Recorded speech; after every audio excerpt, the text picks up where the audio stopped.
হঠাৎ এক প্রচণ্ড আওয়াজে আকাশ বাতাস কেঁপে ওঠে, যেন হাজার হাজার বজ্রপাত একসাথে আঘাত করছে।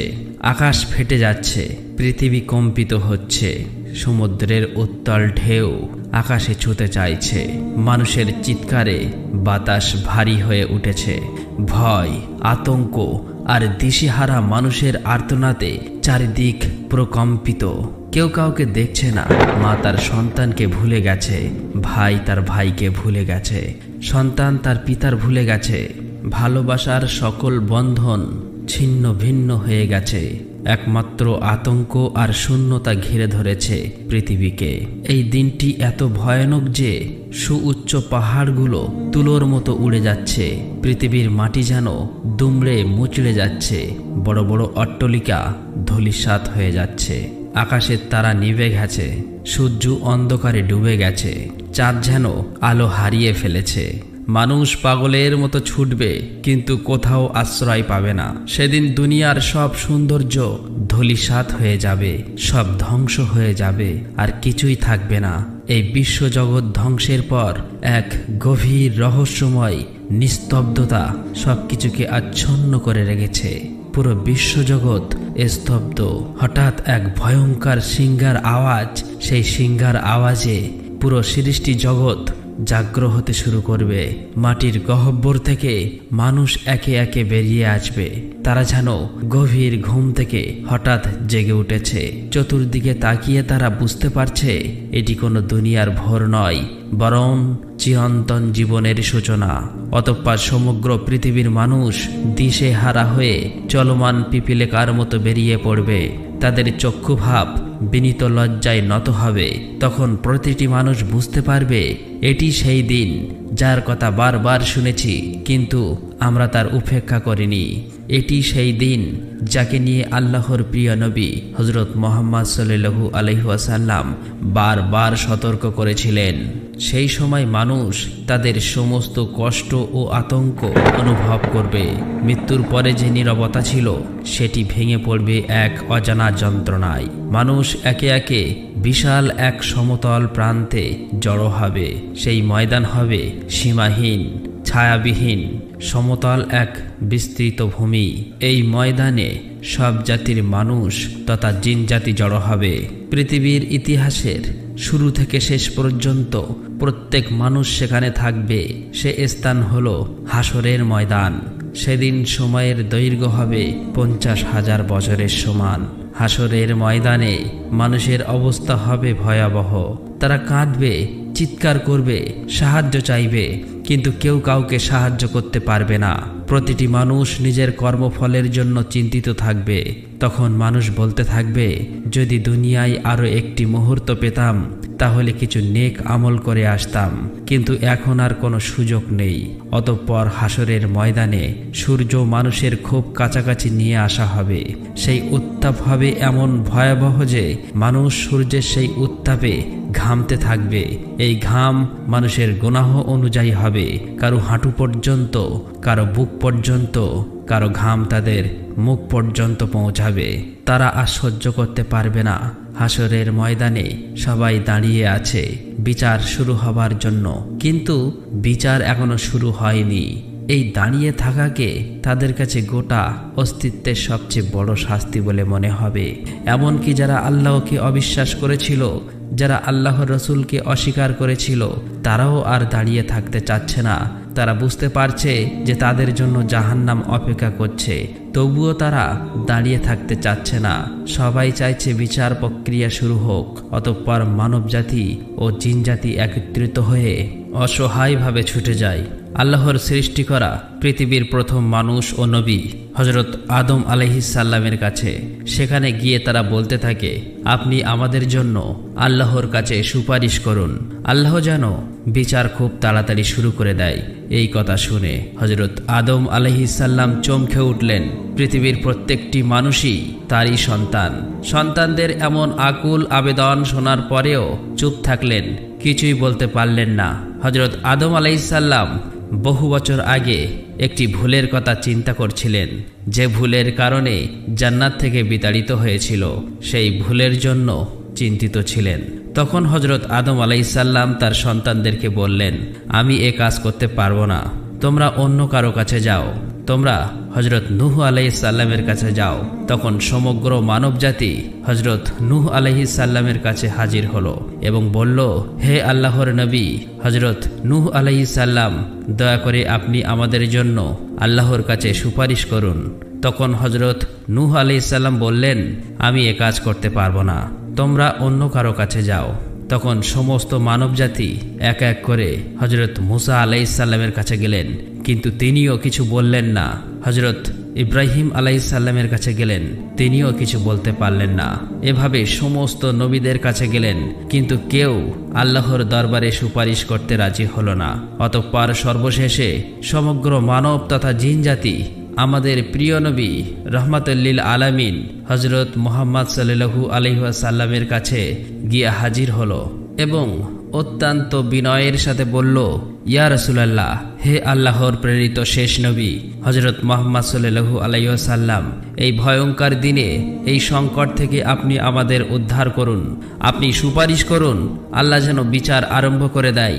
তখন হজরত মুহাম্মদ সাল্লাল্লাহু আলাইহি ওয়াসাল্লাম তার নূরময় চেহারার দিকে চেয়ে দেখলেন এবং মধুমাখা কণ্ঠের দ্বারা বললেন, অবশ্যই এটা আমারই কাজ। এই কথা বলে হজরত মুহাম্মদ সাল্লাল্লাহু আলাইহি ওয়াসাল্লাম আল্লাহর আরশে চলে গেলেন। সেখানে গিয়ে সেজদায় মাথা নত করলেন এবং এমন নামে এত সুন্দরভাবে আল্লাহকে প্রশংসা করা শুরু করলেন যা আগে কখনোই নাজিল করা হয়নি। মুহাম্মদুর রাসূলুল্লাহ সাল্লাল্লাহু আলাইহি ওয়াসাল্লাম আল্লাহকে ডাকছেন গোটা মানব জাতির জন্য। এভাবে কত সময় অতিক্রম হয়ে গেল, কোনো হিসাব নেই। কিয়ামতের শুরু থেকে আল্লাহ তাআলা অত্যন্ত রেগেছিলেন।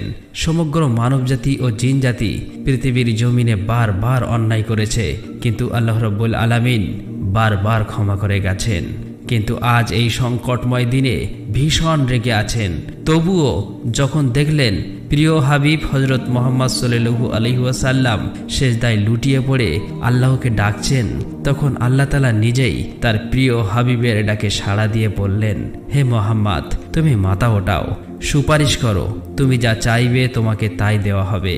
অতঃপর হাসরের ময়দানে সবাই অপেক্ষা করছে বিচার শুরু হবার জন্য। এই বিশ্বজগতের প্রতিপালক মহান আল্লাহ তাআলার আগমনের জন্য হাসরের ময়দানে মানুষের সমাবেশ সম্পূর্ণ হয়েছে। এখন চারপাশে নেমে এসেছে এক ভয়াবহ নীরবতা।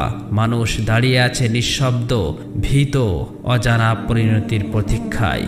পৃথিবীর সমস্ত রাজা বাদশাহ, প্রভাবশালী ব্যক্তি, দরিদ্র মানুষ সবাই এক সারিতে দাঁড়িয়ে। এখানে কারো কোনো ক্ষমতা নেই একমাত্র আল্লাহ ব্যতীত। তারপর এক ভয়ঙ্কর প্রকট শব্দে আসমান উন্মুক্ত হয়ে যাবে এবং আসমান হতে অগণিত ফেরেশতা নেমে আসবে। সমস্ত ফেরেশতা একত্রিত হয়ে আল্লাহর প্রশংসা করতে থাকবে। এমন প্রশংসা ও জিকির দেখে সমস্ত মানবজাতিরা জিজ্ঞেস করে, মহান আল্লাহ তাআলা কি এসে গেছেন? তখন সমস্ত ফেরেশতারা বলতে থাকবে, না, আসেনি। তবে মহান আল্লাহ তাআলা হাসরের ময়দানে উপস্থিত হন। তখন আসমান উন্মুক্ত হয়ে সারি সারি ফেরেশতা আল্লাহর আরশ বহন করে নেমে আসবে। মোট 8 জন ফেরেশতা আল্লাহর আরশ বহন করে আসবেন। কিন্তু এই আরশ বহনকারী ফেরেশতা সাধারণ ফেরেশতার মতো নয়। রাসূল সাল্লাল্লাহু আলাইহি ওয়াসাল্লাম ইরশাদ করেন, আরশ বহনকারী একটি ফেরেশতার পা থাকবে সপ্তম জমিনে এবং তার মাথা থাকবে সপ্তম আসমানে। এক একটি ফেরেশতার কানের লতি থেকে কানের দূরত্ব পর্যন্ত পাড়ি দিতে হলে একটি পাখিকে 700 বছরের পথ অতিক্রম করতে হবে। এমন ফেরেশতার কল্পনা করা আমাদের পক্ষে অসম্ভব। সেটি মহান আল্লাহ তাআলাই ভালো জানেন। অতঃপর মহান রব্বুল আলামিন হিসাব নিকাশ শুরু করবেন। সেই দিন আল্লাহ তাআলা আরশের ছায়ায় 7 শ্রেণীর মানুষকে আশ্রয় দেবেন। তারা হলো ন্যায়পরায়ণ শাসক, এমন যুবক যে তার যৌবনকালে আল্লাহর ইবাদতে কাটিয়েছেন, এমন মানুষ যার হৃদয় মসজিদের সাথে সংযুক্ত, 2 জন আল্লাহর জন্য একে অপরকে ভালোবেসে মিলিত হয়েছে, এমন মানুষ যে নির্জনে আল্লাহর কাছে কেঁদেছে, এমন ব্যক্তি যে গোপনে দান করেছে, এমন মানুষ যাকে ফিতনার ডাকে সাড়া হয়েছে কিন্তু সে আল্লাহর ভয়ে বিরত থেকেছে। এরা আল্লাহর বিশেষ রহমতের অধিকারী হবে। অতঃপর মানুষের কাছে তাদের আমলনামা তুলে দেওয়া হবে। এই আমলনামা যারা ডান হাতে পাবে তাদের জন্য একটি আনন্দের মুহূর্ত। তারা আনন্দে চিৎকার করবে এবং বলবে, নাও পড়ো আমার আমলনামা। আমি জানতাম যে আমার হিসাব নেওয়া হবে। কিন্তু যারা বাম হাতে পাবে তাদের জন্য এটি ভয়াবহ হবে। তারা বলবে, হায়, যদি আমি এই আমলনামা না পেতাম, যদি আমার হিসাব না জানতাম, হায়, যদি মৃত্যুই সবকিছু শেষ করে দিত। তারা বুঝতে পারবে যে তাদের কোনো আশা নেই। সেই দিন এমন কিছু গুনাহ প্রকাশ পাবে যা মানুষ নিজে ভুলে গিয়েছিল। প্রতিটি কাজ, প্রতিটি চিন্তা, এমনকি গোপন ইচ্ছা প্রকাশ পাবে। এই সম্পর্কে আল্লাহ তাআলা বলেন, اليوم نختم على أفواههم اليوم نختم على أفواههم وتكلمنا أيديهم وتشهد أرجلهم بما كانوا يكسبون। সেদিন তাদের মুখে তালা দেওয়া হবে, তাদের হাত আমাদের সঙ্গে কথা বলবে এবং তাদের পা তাদের কৃতকর্মের সাক্ষ্য দেবে। যখনই কেউ মিথ্যা বলার চেষ্টা করবে, তার নিজের অঙ্গ প্রত্যঙ্গ সাক্ষ্য দেবে। সেই মুহূর্তে মানুষ বলবে, হে আমার অঙ্গগুলো, তোমরা কেন আমার বিরুদ্ধে সাক্ষ্য দিচ্ছ? তাদের অঙ্গ প্রত্যঙ্গ উত্তর দেবে, আজ আল্লাহ আমাদের কথা বলার শক্তি দিয়েছেন, যিনি সবকিছুই বলতে সক্ষম। রাসূল সাল্লাল্লাহু আলাইহি ওয়াসাল্লাম বলেন, তার উম্মত থেকে ৭০,০০০ মানুষকে বিনা হিসেবে জান্নাতে প্রবেশ করানো হবে এবং তাদের মুখমণ্ডল চাঁদের মতো উজ্জ্বল হয়ে থাকবে। শুধু তাই নয়, রাসূল সাল্লাল্লাহু আলাইহি ওয়াসাল্লাম আরও বলেন, মহান আল্লাহ তাআলা ৩ বার তার নিজ হাতের মুঠো ভরে তার বান্দাদের কোনো প্রকার হিসাব ছাড়া সরাসরি জান্নাতে প্রবেশ করাবেন। তারপর মহান রাব্বুল আলামিন বিচার করবেন। আল্লাহর বিচার হবে সম্পূর্ণ ন্যায়সঙ্গত। তিনি কোনো অন্যায় করবেন না। প্রতিটি কাজের মূল্য নির্ধারণ করা হবে। সেদিন এমন কিছু মানুষও নাজাত পাবে যাদের দুনিয়ায় মানুষ পাপী মনে করত।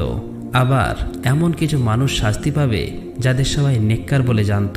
এরপরে আল্লাহ তাআলা মানুষের আমলকে ওজন করার জন্য মিজান বা পাল্লা স্থাপন করবেন। যাদের ভালো কাজের পাল্লা ভারী হবে তাদের জন্য জান্নাতের সুসংবাদ, কিন্তু যাদের খারাপ কাজের পাল্লা ভারী হবে তাদের জন্য জাহান্নামের শাস্তি অপেক্ষা করছে। সেদিন প্রতিটি নবী তার উম্মতের জন্য সুপারিশ করবেন। সেই দিন আমাদের দয়ার নবী হযরত মুহাম্মদ সাল্লাল্লাহু আলাইহি ওয়াসাল্লাম আমাদের জন্য সর্বপ্রথম শাফায়াত করবে। এই শাফায়াতের ফলে অনেক গুনাহগার মুসলিম রক্ষা পাবে। আল্লাহ তখন তার দয়ায় তাদেরকে মাফ করবেন। অতঃপর আল্লাহ তাআলা কিছু বান্দার গুনাহা প্রকাশ করবেন না। তিনি তাদের ডেকে নিয়ে গোপনে বলবেন, হে আমার বান্দা, তুমি দুনিয়ায় গুনাহ করেছিলে, আমি সেগুলো লুকিয়ে রেখেছিলাম, আজ আমি তোমাকে ক্ষমা করে দিলাম। সেই মানুষ তখন কান্নায় ভেঙে পড়বে। আল্লাহর দয়া হবে তাদের জন্য জান্নাতের রাস্তা। যাদের আমলনামা ভালো হবে আল্লাহ তাদের জান্নাতের সুসংবাদ দেবেন। এই সম্পর্কে আল্লাহ বলেন, হে আমার বান্দারা, তোমরা কোনো ভয় পাবে না এবং দুঃখিত হবে না, যাদের জন্য রয়েছে জান্নাত। কিন্তু যাদের জন্য জাহান্নাম নির্ধারিত হবে তাদের প্রতি আল্লাহর ঘোষণা হবে কঠিন। এই সম্পর্কে আল্লাহ তাআলা বলেন, যাও, তোমাদের জন্য জাহান্নামের শাস্তি রয়েছে। তারা চিৎকার করবে আর বলবে, হে আমাদের প্রতিপালক, আমাদেরকে আবার পৃথিবীতে পাঠান, আমরা সৎ কাজ করব। কিন্তু তখন কোনো সুযোগ দেওয়া হবে না। কিন্তু যে সমস্ত নেককাররা দুনিয়ায় কষ্ট সহ্য করেছিল, নামাজে, রোজায়, দান সাদগা আর আল্লাহর ইবাদতে জীবন কাটিয়েছিল, তাদের জন্য এটি হবে পরম শাস্তির মুহূর্ত। ফেরেশতারা আল্লাহর নির্দেশে জান্নাতীদের ডাকবে। এই সম্পর্কে আল্লাহ তাআলা বলেন, হে শান্ত আত্মা, তুমি তোমার প্রতিপালকের দিকে ফিরে এসো সন্তুষ্ট হয়ে এবং প্রবেশ করো আমার জান্নাতে। সেই ডাক শোনার পর তাদের চোখে আনন্দের অশ্রু ঝরবে। তারপর ফেরেশতারা জান্নাতীদের এমনভাবে নিয়ে যাবে যেন তারা সম্মানিত অতিথি। তাদের চারপাশে এক অপার্থিব শান্তি বিরাজ করবে। আল্লাহর রহমতের বাতাস বইবে চারিদিকে। জান্নাতের দরজায় দাঁড়িয়ে থাকবে রিদওয়ান ফেরেশতা, জান্নাতের প্রহরী। তার মুখে থাকবে এক চিরন্তন হাসি। তার কণ্ঠে থাকবে শান্তির বার্তা। তিনি বলবেন, তোমাদের জন্য জান্নাতের দরজা খুলে দেওয়া হয়েছে, এখানে কোনো দুঃখ কোনো কষ্ট থাকবে না। রিদওয়ান ফেরেশতা যখন জান্নাতের দরজা খুলবে তখন জান্নাতের অপূর্ব সৌন্দর্য তাদের চোখে ধরা দেবে, এমন দৃশ্য যা দুনিয়ায় কোনো চোখ কখনো দেখেনি, কখনো কানে শ্রবণ করেনি, আর কোনো হৃদয় এমন সৌন্দর্য কল্পনা করতেও পারেনি। রাসূল সাল্লাল্লাহু আলাইহি ওয়াসাল্লাম ইরশাদ করেন, আল্লাহ বলেন, আমি আমার সৎ বান্দাদের জন্য এমন কিছু প্রস্তুত করেছি যা কোনো চোখ দেখেনি, কোনো কান শোনেনি এবং কোনো মানুষের অন্তরে কল্পনাও আসেনি। জান্নাতীরা যখন প্রথম জান্নাতে পা রাখবে তখন তাদের হৃদয়ে প্রশান্তিতে ভরে যাবে। ফেরেশতারা তাদের স্বাগত জানাবে আর বলবে, তোমরা শান্তিতে থাকো, তোমাদের উপর কোনো ভয় নেই, দুঃখ নেই। যাদের চারপাশে থাকবে বেহেশতি গাছ, যার ডাল থেকে ঝরে পড়বে অপূর্ব রত্ন আর মণিমুক্তা। সেই গাছগুলোর নিচ দিয়ে বয়ে চলবে দুধ, মধু, পানি ও সুগন্ধ রুহানিয়াতের নহর।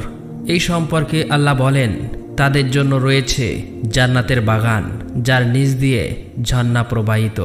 জান্নাত এমন একটি স্থান হবে যেখানে কোনো ক্লান্তি থাকবে না, কোনো চিন্তা থাকবে না। সেই পরিবেশ হবে অপুরন্ত শান্তির প্রতীক। সেখানে প্রতিটি জান্নাতীর জন্য থাকবে আলাদা আলাদা প্রাসাদ। প্রতিটি প্রাসাদ হবে স্বর্ণ, রূপা, মুক্তা আর জাফরানের তৈরি। রাসূল সাল্লাল্লাহু আলাইহি ওয়াসাল্লাম বলেছেন, জান্নাতে একটি ইট সোনা দ্বারা এবং একটি ইট রূপা দ্বারা তৈরি হবে, তার মাটি হবে কস্তুরী। জান্নাতে থাকবে অফুরন্ত খাদ্য ও পানির ব্যবস্থা, কিন্তু সেই খাদ্য পানির স্বাদ এমন হবে যা দুনিয়ায় কোনো রন্ধনশিল্পী দিতে পারবে না। এই সম্পর্কে আল্লাহ তাআলা বলেন, তাদের জন্য জান্নাতে থাকবে ফলমূল যা তারা ইচ্ছা করবে। জান্নাতীরা এমন পোশাক পরবে যা হবে রেশমি এবং সোনার সুতায় বোনা। তাদের গায়ে থাকবে সুগন্ধি আতরের সৌরভ। এই সম্পর্কে আল্লাহ বলেন, তারা পরবে সবুজ রেশমি পোশাক এবং সোনা রূপার গহনা। তাদের জন্য থাকবে অসংখ্য সঙ্গিনী ও হুর এবং গর্বিত সঙ্গীদের সাথে এক অন্যান্য জীবনযাপন। জান্নাতে থাকবে না কোনো মৃত্যু, থাকবে না কোনো রোগ, দুঃখ বা ক্লান্তি।